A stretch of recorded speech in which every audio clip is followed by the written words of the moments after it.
On Christmas morning, my parents gifted my sister's family a week at a five-star resort in Europe. I received a calendar. When I asked why, my dad said, "You'd only be in the way," so I booked my own trip and flew to the place they had always wanted to visit. When they asked why without them, I replied, "You will get in the way." Of course, I knew about their plans. My parents had been talking about this trip for months. Ever since my sister Rachel mentioned she wanted to take the kids to Europe. It started with just an idea for summer, then turned into a full-blown Christmas surprise. I figured it would be something we all did together. We always traveled as a family growing up, and even though things shifted as we got older, I didn't think that part had changed. What I didn't know, what I couldn't have seen coming, was how it would actually play out. Christmas morning was picture perfect. Rachel's family showed up early, the tree was glowing, my mom made her cinnamon rolls, and everyone acted like it was just another cozy, cheerful holiday. I'd gotten them all thoughtful gifts, nothing over the top but personal. I'd even wrapped Rachel's kids' presents in themed paper with little tags that I made myself. Then came the big moment. My parents handed Rachel a huge box and practically held their breath. She opened it, pulled out folders, and immediately started screaming. Her husband was speechless. The kids didn't get it yet, but they were excited because everyone else was. It was a full week, maybe more, at a luxury resort in Europe, all expenses paid. My parents had booked everything. Flights, suites, private tour, dinners. The whole thing was a gift from them. I just stood there watching. At first, I thought maybe I'd get the second half of the surprise. Like maybe my envelope held my itinerary. But when they handed it to me, it was thin, flat, no weight to it. Inside was a 2026 calendar. 12 months of random landscapes. Not even places we'd been to or wanted to go, just stock images. I stared at it. I really did wait a few seconds thinking it was some weird joke. Like maybe the real gift was inside. But no, that was it. When I asked why my dad didn't flinch, he just shrugged and said, "You'll just get in the way." Felt like my ears stopped working. Rachel shot me a quick look, but didn't say anything. Her husband kept flipping through the trip folder like it didn't happen. My mom started cleaning up wrapping paper like the conversation was over. I sat there holding that calendar like it meant something. It didn't. It was a placeholder, a slap. They left for the trip 2 weeks later. They posted about it constantly. Vineyards, castles, gelato by the river, all the cliché captions. And I liked every single post. Left comments like, "Looks amazing and so happy for you guys." Just to keep the act up. What they didn't know was that 2 days into their trip, I booked one of my own. I called my cousin Stacy, who I trusted not to ruin it or leak it early, and I said one sentence, "Want to go to the Maldives?" It was always their dream destination. Not Rachel's, not mine. I booked the same kind of trip they gave Rachel. First-class flights, overwater villa, infinity pool, Camelot dinners. The difference, I paid for it myself, and I didn't keep it a secret. Every day I posted ocean mornings, sunset drinks, snorkeling clips. I even tagged the resort so it was clear where I was. My parents saw every single one. They started messaging me on day 4. Too late. By the time they messaged me on day 4, I'd already posted 7 photos for videos and a story highlight labeled Heaven. They didn't comment. They sent a group message to me and Stacy that just said, "Are you seriously in the Maldives?" I didn't answer. Neither did Stacy. We were on a boat tour with dolphins swimming alongside us, and I wasn't about to interrupt that kind of joy with their jealousy. When we got back, I opened the message again. They'd followed up. My mom wrote, "I thought this was our place. We've talked about this for years," my dad added. "Couldn't wait until we could all go together, and that right there together was what did it." Like, I hadn't just spent Christmas morning being told I'd get in the way. Like, I was supposed to stay home and feel lucky for that calendar, and then clap like a fan when they finally decided to let me tag along somewhere. That version of me didn't exist anymore. I didn't reply, but I kept posting. One of the photos Stacy took was of me sitting at the edge of the infinity pool with a book in my hand, and the ocean just blending into the horizon behind me. No makeup, no filter, just me looking like I belong there. The caption was short. "Some dreams are better solo." That's when things shifted. Their once daily Europe post stopped. No more selfies in cathedrals, no cobblestone streets, no food shots. I checked Rachel's feed, still posting every morning. The kids in front of castles, hot chocolate smiles. Souvenirs lined up on the hotel bed. But my parents, silent. I wasn't trying to hurt them. Not really. But I also wasn't going to dim myself just to make them comfortable. They left me out. I just returned the favor. The real twist came halfway through the trip. Stacy and I were out snorkeling when I spotted this older American couple in the water. They were friendly and chatty, and later at the resort bar, they recognized us and invited us to join them for drinks. Turns out they were travel bloggers. One of those older couples who retired early and just island hopped for a living. We talked for hours. At some point, I mentioned that my parents had always dreamed of coming here but never made it. The woman looked genuinely surprised. "You brought your cousin instead of your parents." Stacy laughed. "I didn't. Let's just say they made other plans," I said. The man leaned back and smiled. "Well, then they missed out. You belong here more than anyone." That stuck with me, not because I needed their approval, but because it felt like the universe balancing something. On day 6, Stacy posted a reel of our trip. The slow-motion jump into the water. Sunset dinners, night swimming under stars, paddle boarding through glowing plankton. The music was soft and dramatic. And at the end, she added a clip of me laughing so hard I nearly dropped my drink. Her caption, "Nothing gets in her way." It went viral. People started resharing it, commenting, liking. My DMs blew up. Someone even asked if I was an influencer. A girl I barely knew from high school wrote, "I needed to see this. Thank you for reminding me to stop waiting for people to include me."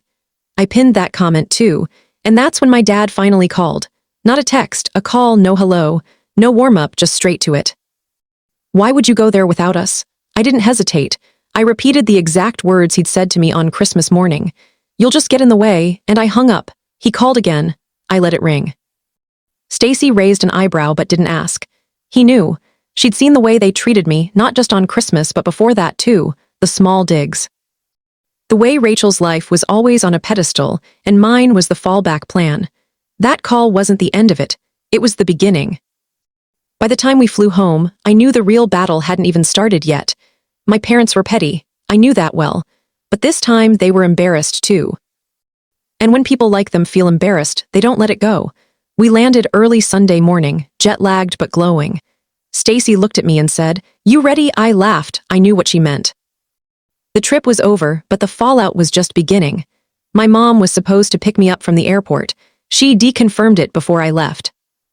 But the second I stepped outside, suitcase in hand, she was nowhere to be seen. I waited 10 minutes. Then 20, I called. No answer. Finally, a text came through, something came up. "Hope you got home safe." I took an Uber. Not even an apology. When I got to my apartment, there was a grocery bag sitting on my doorstep, like some kind of offering. Inside were a roll of discount paper towels, a bottle of off-brand dish soap, and a pack of plastic forks.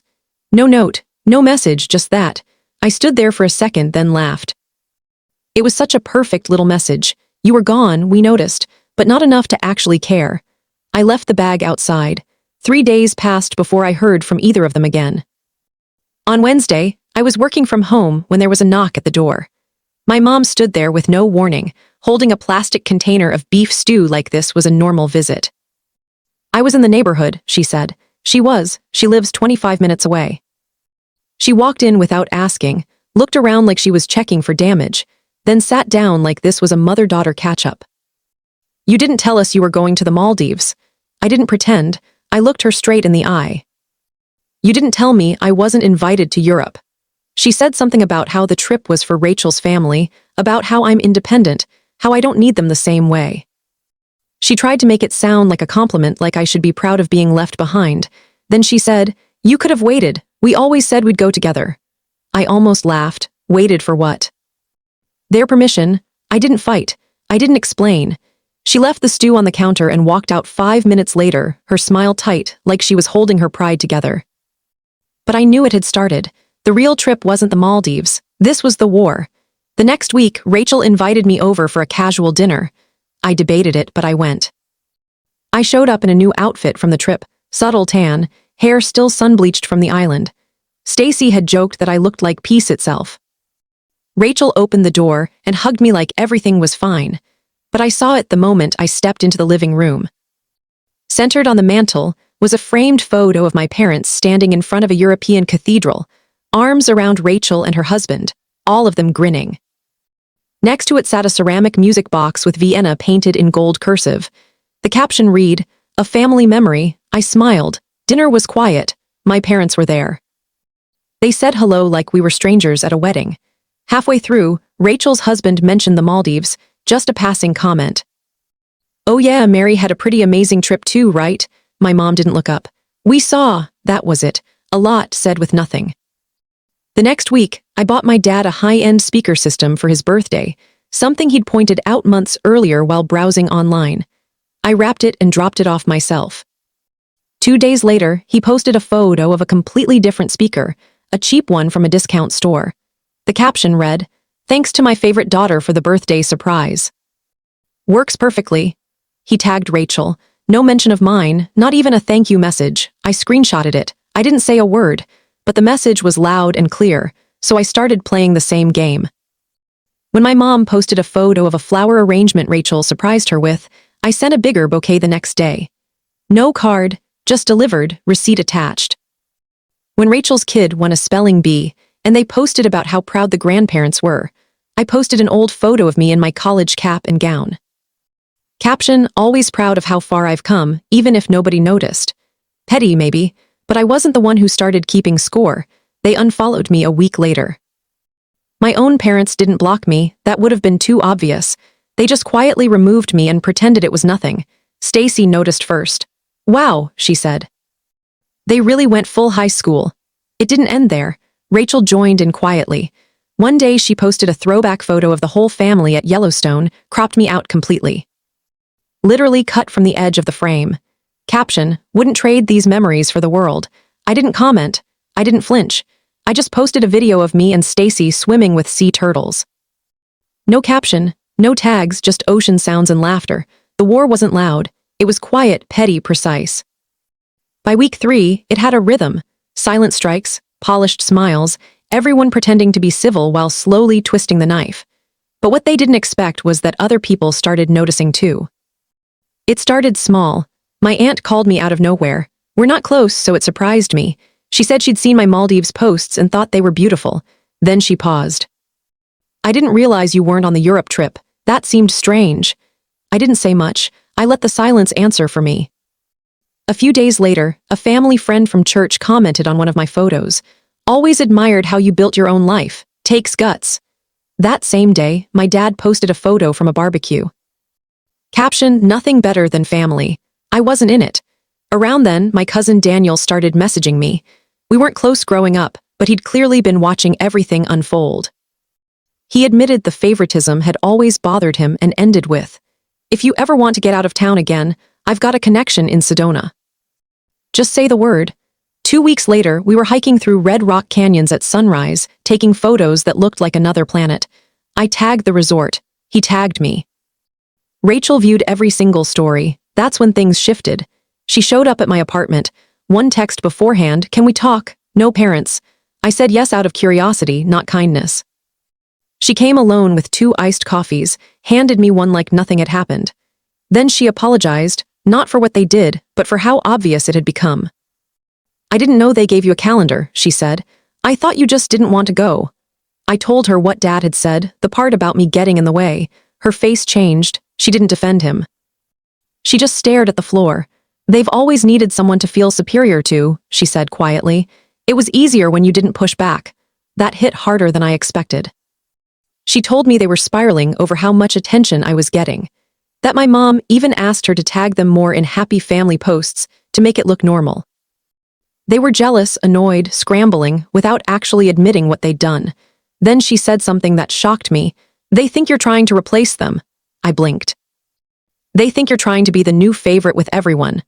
I was just trying to exist, to be seen without being useful, but apparently that alone was threatening. Rachel left soon after. She said she didn't want to be part of it anymore. She didn't defend them, but she didn't really stand up for me either. She was just tired. The next day, I got an email from my dad. Not a text, an actual email. Formal, he said he was disappointed in how I'd been portraying the family publicly, and that I was welcome back if I acted like family again. That line stuck with me, like I'd wandered off instead of being pushed out. I replied briefly, "I'm not coming back to something I was never really part of." No sign-off. Then I blocked his email. That weekend, I was invited to a distant cousin's wedding. I hadn't been invited to the last few family events, so it stood out. Relatives made comments like, "Finally, someone with stories," and "We were wondering when you'd stop letting them dim you." That's when I realized this wasn't a war anymore, it was a shift. And they were losing control. Soon after, my parents tried to pull me back in with a quiet family dinner invitation. No apologies, just family only. I went. Everything was staged. Halfway through dinner, my dad said we should move forward, no drama. I replied, as long as that doesn't mean pretending nothing happened. Silence. On my way out, my mom said, "You've changed." I answered, "No, you just never paid attention." 2 days later, someone anonymously emailed my manager accusing me of misusing time off. It went nowhere. I'd followed every rule. Then my cousin showed me a private family Facebook group my mom created. Everyone was invited except me. The posts were passive-aggressive. I didn't react. Instead, I donated publicly to a nonprofit my parents always claimed to support. Caption, "Love is more than words. It's action." What really shook them was what I didn't post. For my 30th birthday, I went to Alaska with Stacy and Daniel. No updates. One photo afterward, the Northern Lights. Nothing else. Rachel later texted, "They're panicking." They finally realized they're not the main characters. Eventually, I got tired. Not angry, just done. I asked my parents to meet. Neutral place. I told them I was finished with the games. I wasn't asking them to change, just to stop controlling who I was. My dad said, "We didn't think it hurt you that much." Before we left, my mom gave me a small box. Inside was a calendar they'd made, photos of my life, my travels, my happiness. We're not perfect now, we still slip, but we're not at war anymore. And that might be the biggest win of all.